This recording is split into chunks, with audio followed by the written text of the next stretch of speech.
सुप्रभात।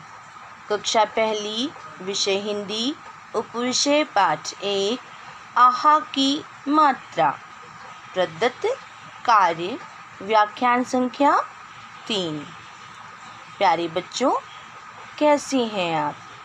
आशा है आप सभी स्वस्थ होंगे और सुरक्षित होंगे। बेटा, आज हम आहा की मात्रा का प्रदत्त कार्य करेंगे, लेकिन उससे पहले चलिए हम कुछ गाते और गुनगुनाते हैं, ठीक है? तो बच्चों देखिए, लिखा हुआ है गाएं और दोहराएं। हम इसे गाएंगे और दोहराएंगे आप मेरे साथ, ठीक है? अनार के दाने लाल लाल, आम खाते मिट्ठू लाल, इमली का लगा था ढेर, ईख के खेत में घुस गया शेर, उल्लू बोले आधी रात, ऊद बिलाव की क्या है बात, एक बिलौटा घर को जाता, ऐनक पहने भालू आता, ओक से करो मीठा जलपान, औरत देखो बड़ी महान, अंगूर खाता है लंगूर, आहा पक गई खजूर, रीहे पीछे छूट गया, हमने है सब याद किया। तो बेटा, हमने देखिए अभी कितनी आसानी से गाए और दोहराए पाठ को पढ़ लिया है ना। तो अब आप इसे पढ़ लेंगे ना, गाएं और दोहराएं। इसमें देखिए अ से लेकर के अह तक की कविता के रूप में इसे गाया और गुनगुनाया गया है ना। हमने भी ने गाया भी और दोहराया आपने ना मेरे साथ। तो चलिए अब शुरू करते हैं आहा की मात्रा का प्रदत्त कार्य। तो चलिए सबसे पहले आप बनाइए 3 लाइन का फॉर्मेट। बेटा, बहुत से बच्चे ऐसे हैं जिनको रोज़ मैं बताती हूँ कि आप फॉर्मेट सुंदर सा बनाइए, लेकिन जब आप होमवर्क करते हैं, अपना गृह कार्य करते हैं, तो आप अजीब सा फॉर्मेट बनाते हैं। बेटा, अब आपको आ जाना चाहिए। देखिए, सबसे पहले आपको दिनांक डालनी होती है, ठीक है? फिर एक लाइन छोड़ के आपको आज की दिनांक डालनी है। यहाँ आप डालेंगे पाठ 1 और फिर एक लाइन छोड़ेंगे, उसके नीचे लिखेंगे आहा की मात्रा। यहाँ आपको लिखना है दिन और उसके नीचे एक लाइन छोड़ के लिखना है कक्षा कार्य। बहुत से बच्चे क्या करते हैं कि दिनांक की जगह डेट लिख देंगे, इसी में कक्षा पहली, विषय हिंदी। बेटा, जो मैं लिखती हूँ वो आप नहीं लिखोगे, आपको केवल पहले फॉर्मेट ही बनाना है। आपको कोई ज़रूरी नहीं है कि आप कक्षा पहली, विषय हिंदी, उपविषय लिखिए, ठीक है? अब ये गलती आप पुनः मत दोहराइएगा, आपको ऐसा फॉर्मेट बनाना है, ठीक है? अब चलिए शुरू करते हैं प्रश्न नंबर 1। प्रश्न नंबर 1 में दिया गया है चित्र देखकर नाम लिखो। यहाँ देखिए चित्र दिया गया है बेटा, आपको उस चित्र को देखना है और उसका नाम लिखना है। देखिए हम कर रहे हैं विसर्ग की मात्रा, है ना। विसर्ग की मात्रा ऐसी होती है। अब ये जो दृश्य है इसमें आपको दिखाई पड़ रहा है कि पेड़ भी दिख रहा है, सूरज भी चमक रहा है, चिड़िया भी उड़ रही है, नदी भी बह रही है, चारों तरफ हरियाली आपको लग रही है। इसका मतलब ये किस का चित्र है? ये प्रातः का। प्रा लिखेंगे त और फिर विसर्ग लगाएंगे, प्रातः। चलिए इधर भी लिखते हैं प्रातः, प्रातः, ठीक है बेटा। अब देखिए दूसरा चित्र देखिए, दूसरा चित्र किसका है? आपने बुक में भी देखा होगा, एक छोटी सी लड़की दोनों हाथ जोड़कर खड़ी है। इसका मतलब वो नमः कर रही है। क्या कर रही है? नमः। लिखेंगे न म और विसर्ग, नमः। न म और विसर्ग, नमः। तो पहला चित्र किसका लिया हमने? प्रातः। और दूसरा चित्र किसका लिया? नमः। अब चलिए तो देखिए बेटा, दिया गया है सही उत्तर चुनकर खाली स्थान में लिखिए। देखिए यहाँ पे आपको सही उत्तर चुनना है इनमें से और इस खाली स्थान में लिख देना है। जैसे दिया गया है 6 बजे उठो। अब यहाँ लिखा हुआ है प्रायः और प्रातः, तो दोनों में से कौन सा सही है? हमें कितने बजे उठना चाहिए? 6 बजे उठना चाहिए। और 6 बजे कब उठना चाहिए? प्रातः 6 बजे उठना चाहिए। चलिए लिखिए, क्या लिखेंगे? प्रातः। लिखिए, प्र बनाइए, प और आगे र, आ की मात्रा, त और विसर्ग लगा दीजिए, है ना। प्रातः 6 बजे उठो, प्रातः 6 बजे उठो। ख देखिए, प्रभु का भजन करो, शनै या प्रायः। हमें प्रभु का भजन करना चाहिए। कब करना चाहिए? प्रायः। लिखिए य लिखिए और विसर्ग लगा दीजिए। प्रायः प्रभु का भजन करो। ये देखिए सही का निशान भी लगा दिया मैंने। तो प्रातः 6 बजे उठो, प्रायः प्रभु का भजन करो। बेटा प्रश्न 3 देखिए, सही जगह पर विसर्ग लगाकर शब्द बनाइए। हमें पता है कि आहा की मात्रा को हम विसर्ग कहते हैं और ये रही विसर्ग। तो हमें क्या करना है? इन शब्दों में सही जगह पर विसर्ग लगाना है। जैसा कि मैंने आपको पहले भी बताया है कि विसर्ग हमेशा पीछे लगेगा। ठीक है बेटा। तो पहला शब्द देखिए क्या लिखा है? अत। अत के पीछे हम विसर्ग लगा दें। अब इसे पढ़िए, क्या बन गया? अतः। क्या बन गया? अतः। ख देखिए, फलत।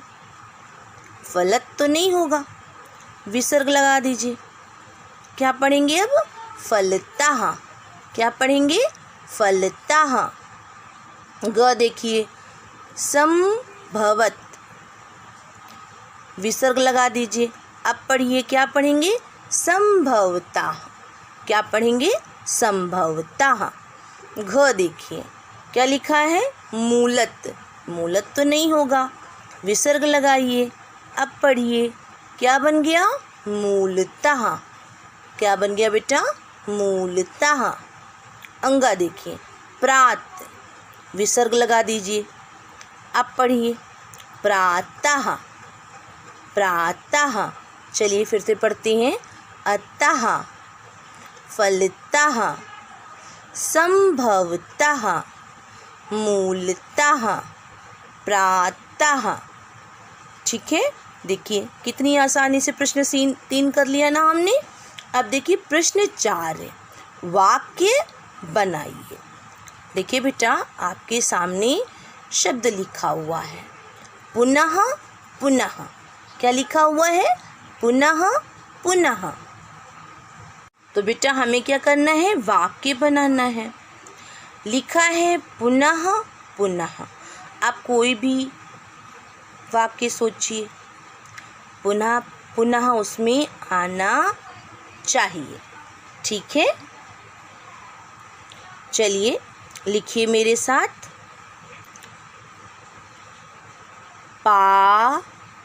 पाठ, पाठ ऊपर शिरोरेखा, पाठ। लिखिए उ न ऊपर शिरोरेखा और विसर्ग, पुनः, फिर लिखेंगे पुनः, पाठ, पुनः, पुनः क्या करो, पढ़ो, पढ़ लिखिए, ओ की मात्रा और पूर्ण विराम, पाठ पुनः पुनः पढ़ो। चलिए पढ़िए, हमने क्या वाक्य बनाया, पाठ पुनः पुनः पढ़ो। ठीक है, अब ख देखिए, शनैः शनैः। अब हमें ऐसा वाक्य बनाना है जिसमें शनैः शनैः जरूर आए। तो चलिए लिखिए, श न में ऐ की मात्रा, ऊपर शिरोरेखा और विसर्ग, फिर लिखेंगे शनैः, ऊपर शिरोरेखा विसर्ग, शनैः शनैः, याद, याद ऊपर शिरोरेखा, शनैः शनैः याद करो, क र में ओ की मात्रा, करो और पूर्ण विराम, शनैः शनैः याद करो, शनैः शनैः याद करो। ग देखिए क्या दिया हुआ है, प्रातः, क्या दिया हुआ है, प्रातः। इसका वाक्य बनाते हैं, लिखेंगे प्रा, ऊपर शिरोरेखा विसर्ग, प्रातः, छ लिखिए और ह लिखिए, छः, बजे, ब ज में ए की मात्रा, बजे, उठो, उ ठ में ओ की मात्रा, ऊपर शिरोरेखा और पूर्ण विराम, प्रातः 6 बजे उठो, प्रातः 6 बजे उठो। बेटा वाक्य जब हम बनाएंगे तो ये जो आगे दिया गया है शब्द, ये जरूर आना चाहिए। ये देखिए आया हुआ है ना, पुनः पुनः। ये देखिए शनैः शनैः ले लिया ना हमने, और ये देखिए प्रातः। तो आपको इस प्रकार से वाक्य बनाना है, उसका कोई अर्थ निकलना चाहिए, है ना। पुनः पुनः मतलब बार बार पढ़ने के लिए कहा जा रहा है कि पाठ पुनः पुनः पढ़ो। शनैः शनैः मतलब धीरे धीरे, शनैः शनैः याद करो। ठीक है। अब प्रातः, प्रातः 6 बजे उठो, यानी कि सुबह की समय आपको 6 बजे उठना है। तो इस प्रकार देखिए कितनी आसानी से वाक्य बना लिया हमने। प्रश्न 5 देखिए। प्रश्न 5 में दिया गया है, सही शब्द लिखकर कविता पूरी कीजिए। देखिए यहाँ पे शब्द लिखे हुए हैं, प्रातः, अतः, पुनः पुनः, शनैः शनैः, और यहाँ आपकी कविता दी गई है। आपको क्या करना है, सही शब्द पहचानना है, क्योंकि मैंने आपसे कहा था ना कि कविता याद कीजिए। तो आपने कविता याद कर ली होगी। अब हमें उसी कविता को दोहराते हुए इन शब्दों की सहायता से अधूरी कविता को पूरी करना है। ठीक है, चलिए पढ़िए।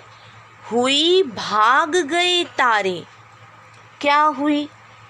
तो पहले लिखेंगे प्रातः, लिखिए त ऊपर शिरोरेखा और विसर्ग। प्रातः हुई भाग गए तारे। अच्छा, उसके आगे क्या था? उठो मुख धो लो प्यारे। तो अब क्या आएगा यहाँ पे? अतः। लिखिए, अ त, ऊपर शिरोरेखा और विसर्ग। अतः उठो मुख धो लो प्यारे। आगे पढ़िए, जब पढ़ो किताब। अब कब पढ़ो किताब? पुनः पुनः। लिखिए, पु, प में छोटे ऊ की मात्रा लगाइए, विसर्ग, फिर पुनः 2 बार लिखना है हमें। पुनः पुनः जब पढ़ो किताब। अब देखिए, तब होगा याद। क्या आएगा यहाँ पर? शनै शनै। श न में आई की मात्रा, ऊपर शिरोरेखा और विसर्ग। शनै शनै।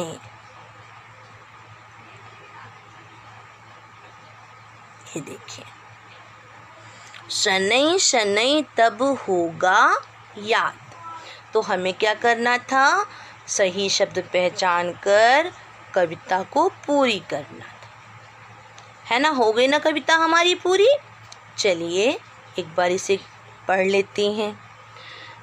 प्रातः हुई भाग गए तारे, अतः उठो मुख धो लो प्यारे।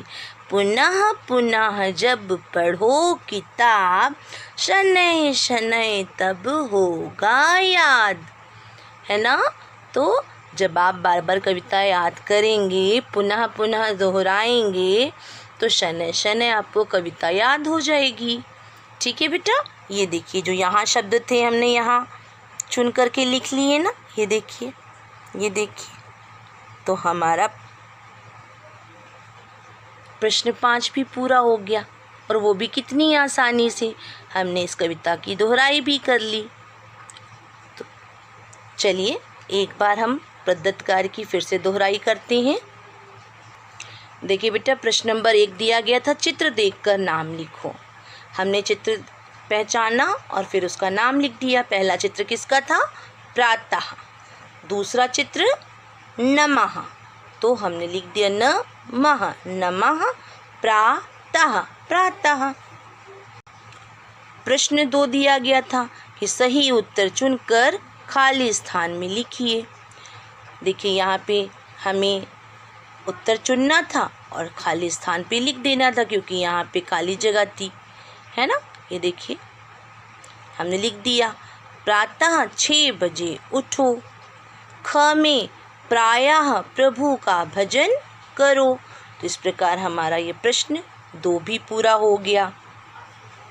प्रश्न 3 में दिया गया था कि सही जगह पर विसर्ग लगाकर शब्द बनाइए। हमने विसर्ग लगा दिया और शब्द को बना लिया। पहला शब्द बना अतः, दूसरा फलतः, तीसरा संभवतः, चौथा मूलतः, पांचवा प्रातः। प्रश्न 4 दिया गया था कि वाक्य बनाइए। पहला शब्द दिया गया हमें पुनः पुनः। हमने वाक्य बनाया, पाठ पुनः पुनः पढ़ो। ख दिया गया था शनै शनै। हमने वाक्य बनाया, शनै शनै याद करो। ग दिया गया था प्रातः। हमने शब्द बनाया, प्रातः 6 बजे उठो। प्रश्न 5 में दिया गया था कि सही शब्द लिखकर कविता पूरी कीजिए। हमें यहाँ से सही शब्द का चुनाव करना था और अपनी कविता को पूरी करना था। हमने देखिए लिख दिया, प्रातः हुई भाग गए तारे, अतः उठो मुख धो लो प्यारे, पुनः पुनः जब पढ़ो किताब, शनै शनै तब होगा याद। तो इस प्रकार से बच्चों हमने प्रश्न 5 भी कर लिया और कितनी आसानी से कर लिया। बेटा आपको ऐसे ही ध्यान से समझ करके प्रदत्त कार्य को करना है और इसे एक बार पढ़ना भी है, क्योंकि आपकी कक्षा परीक्षा होगी ना, तो ऐसे ही प्रश्न आएंगे आपके सामने जिन्हें आपको समझ के करना होगा, क्योंकि छोटी सी गलती आपके मार्क्स को कट करवा देती है, आपके नंबर कट हो जाते हैं फिर। और मैं नहीं चाहती कि मेरे किसी भी बच्चे के एक भी मार्क्स कटे। तो उसके लिए क्या करेंगे आप? ध्यान से पढ़ेंगे, समझेंगे। अब विसर्ग लगाना है तो विसर्ग ध्यान से लगाएंगे, खाली जगह लिखनी है तो खाली जगह में सही शब्द का चुनाव करेंगे। ठीक है? तो जब आप ध्यान से करेंगे तो आपका कार्य सही होगा। अब आज का गृह कार्य।